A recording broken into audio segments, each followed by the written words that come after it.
மதுரை மாவட்டத்தில் நடைபெறக்கூடிய ஜல்லிக்கட்டு போட்டிகளுக்கான முன்னேற்பாடுகள் குறித்து அமைச்சர் மூர்த்தி தலைமையில் ஆலோசனை நடைபெற்று வருகிறது. இதுகுறித்த கூடுதல் விவரங்களை வழங்குவதற்காக நமது செய்தியாளர் ஹரிகிருஷ்ணன் இணைப்பில் உள்ளார். ஹரிகிருஷ்ணன், இந்த ஆலோசனை கூட்டத்தில் என்னென்ன முடிவுகள் எட்டப்பட்டிருக்கிறது, விவரங்கள் என்ன? மதுரை மாவட்டத்தை பொறுத்தளவுக்கு பொங்கல் பண்டிகையொட்டி ஜல்லிக்கட்டு போட்டிகள் நடைபெறுவது வழக்கம். தை 1, 2, 3 ஆகிய நாட்களில், அதாவது ஜனவரி 15, 16, 17 ஆகிய நாட்களில் அவனியாபுரம், பாலமேடு, அலங்காநல்லூரில் தொடர்ச்சியாக 3 நாட்களும் ஜல்லிக்கட்டு போட்டிகள் நடைபெறும். இந்த ஒவ்வொரு ஜல்லிக்கட்டிலும் தலா 1000 மாடுபிடி வீரர்கள், 1000 ஜல்லிக்கட்டு காளைகள் பங்கேற்பதற்கு ஏற்பாடுகள் செய்யப்படுகிறது. இன்னும் ஓரிரு நாட்களில் ஆன்லைன் வாயிலாக விண்ணப்பம் செய்வதற்கான அந்த லிங்க் ஆனது வெளியிடப்பட இருக்கிறது. அதுக்கான பணிகளும் நடைபெற இருக்கிறது. ஒரு நாள் அவகாசம் அளிக்கப்படும். அந்த ஒரு நாளிலே அந்த லிங்கை பயன்படுத்தி அதில் கேட்கப்பட்ட ஆவணங்களின் அடிப்படையில் இ-சேவை மையங்களின் வாயிலாக ஆவணங்களை பதிவேற்றம் செய்து தமிழகத்திலிருந்து எங்கு இருந்தும் கூட காளைகளை முன்பதிவு செய்து டோக்கன்களை பெற்றுக் கொள்ளலாம். அதற்கான ஏற்பாடுகள் நடைபெற்று வருகிறது. ஏறத்தாழ காலை 6:30 மணியிலிருந்து மாலை ஒரு 5:30 மணி வரைக்கும் விடைவிடாது இந்த ஜல்லிக்கட்டு போட்டியானது நடைபெறும். ஒவ்வொரு சுற்றுக்கும் 100 வீரர்கள் என களமிறக்கப்படுவார்கள். இப்படி ஒரு 10-11 மணி நேரத்திற்கு மேலாக அந்த ஜல்லிக்கட்டு போட்டியானது தொடர்ச்சியாக நடைபெறும். அதற்கான முன்னேற்பாடு பணிகள் குறித்து தான் அமைச்சர் மூர்த்தி தலைமையில இந்த ஆலோசனை கூட்டமானது மதுரை மாவட்ட ஆட்சியர் அலுவலக கூட்டரங்கில் நடைபெற்றது. இந்த அந்த கூட்டத்திலே பொறுத்தளவிற்கு, ஆய்வுக் கூட்டத்திலே பொறுத்தளவிற்கு மாவட்ட ஆட்சியர் பிரவீன்குமார், மாநகராட்சி ஆணையாளர் சித்ரா விஜயன், மாநகர காவல் ஆணையாளர் லோகநாதன் மற்றும் மாவட்ட காவல் கண்காணிப்பாளர் அரவிந்த் உள்ளிட்டோர்கள் பங்கேற்றார்கள். இது மட்டுமில்லாமல் வருவாய்த்துறை, காவல்துறை, பேரிடர் மேலாண்மை துறை உள்ளிட்ட பல்வேறு துறைகள் சார்ந்த அலுவலர்கள் ஒரு 200க்கும் மேற்பட்டவர் பங்கேற்றார்கள். இவர்கள்தான் ஜல்லிக்கட்டு போட்டியை தொடர்ந்து முன்னிட்டு நடத்துவதற்கான ஏற்பாடுகளை செய்ய இருக்கிறார்கள். இதன் தொடர்ச்சியாக ஒவ்வொரு இடங்களிலும் அவனியாபுரம், அலங்காநல்லூர், பாலமேடு ஆகிய பகுதிகளில் பூஜைகள் செய்யப்பட்டு அதற்கான பணிகள் தொடங்கப்பட இருக்கிறது.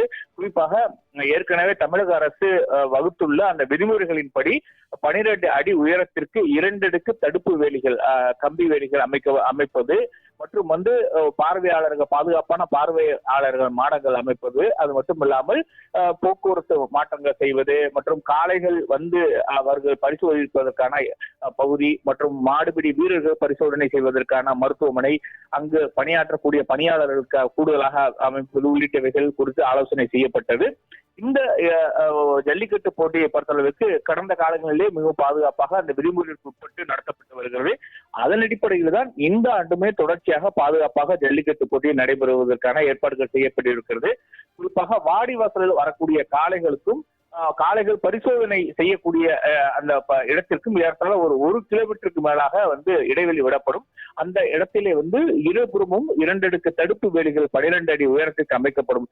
இந்த இடத்தில் தான் காளைகள் பரிசோதனை முடித்த பின்பு ஒன்றன் பின் ஒன்றனாக காளைகள் வரிசையில் நிற்க வைத்து அந்த வாடிவாசல் வழியாக அவர்கள் களமிறக்குவதற்கு ஏற்பாடுகள் செய்யப்படும். அதே போன்று மாடுபிடி வீரர்களை பொறுத்தளவிற்கு பல்வேறு பரிசோதனைகள் செய்யப்படுவார்கள்.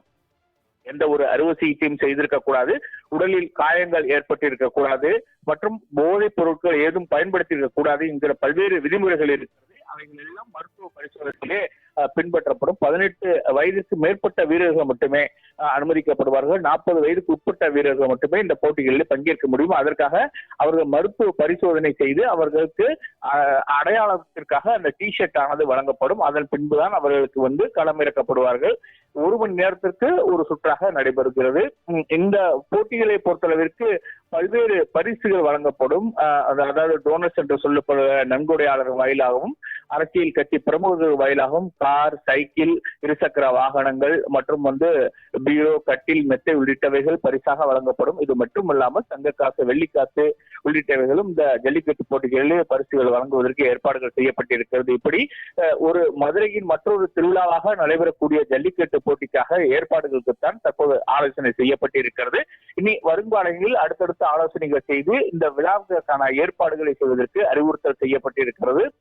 மேலும் இந்த ஆண்டை பொறுத்தளவுக்கு 2026 ஆண்டை பொறுத்தளவுக்கு நான் முன்னதாக கூறிய போல 15, 16, 17 ஆகிய 3 நாட்கள் தொடர்ச்சியாக தை 1, 2, 3 ஆகிய நாட்களிலே மதுரை மாவட்டத்தில் அவனியாபுரம், பாலமேடு, அலங்காநல்லூர் ஆகிய இடங்களிலே ஜல்லிக்கட்டு போட்டியானது நடைபெற இருக்கிறது. அதற்கான முதல் ஆலோசனை கூட்டமாகத்தான் தற்போது மாவட்ட ஆட்சியர் அலுவலகத்தில் அமைச்சர் தலைமையிலே இந்த ஆலோசனை கூட்டமானது நடைபெற்றிருக்கிறது. கிருஷ்ணவேணி, முழுமையான விவரங்களுக்கு நன்றி ஹரிகிருஷ்ணன். இன்று தினம் உலக அளவில் வீர விளையாட்டாக இருக்கக்கூடிய ஜல்லிக்கட்டு நம்ம மதுரை மாவட்டத்தில் கடந்த ஆண்டு 2025 சிறப்பான முறையில் நடைபெற்றது. அதேபோல் இந்த ஆண்டு கூட சிறப்பான முறையில் நடத்த வேண்டும் என்றது தமிழ்நாடு அரசுடைய முடிவு. அதற்கிணங்க 2026ஆம் ஆண்டு வருகின்ற 15ஆம் தேதி ஆவணியாபுரத்திலையும் 16ஆம் தேதி பாலமேடுலையும் 17/1/2026ஆம் தேதி அலங்காநல்லூரிலும் நடக்கிறதுக்கு மாவட்ட நிர்வாகம் நாம் நடவடிக்கை எடுத்துட்டு இருக்கோம்.